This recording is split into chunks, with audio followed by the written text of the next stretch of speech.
Nakita nyo? Yan po, significant yan lahat na yan, yung dito na yan, significant para masabi natin tayo ay... I-stick mo na naman, Gida. Lagay mo na to doon, Nak, sa ano? Nak, sa likod. Buhatin mo to. Ibuhos mo doon sa likod. Oo, doon sa ano, dyan. Sa may piglalabahan dyan.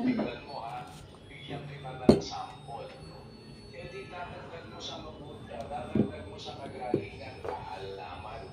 Nakita mo lang how significant yung kaalaman at yung kagalingan at kaalaman sa pagiging hindi bulag. Tama? Significant. Doon sa mismo ang likod. Dyan sa may ano, dyan sa piglalabahan dyan. May planggana. Ibuhos mo na yung tubig niya. Pero yung basahan, huwag mo ibuhos sa planggana ha, doon sa sahig.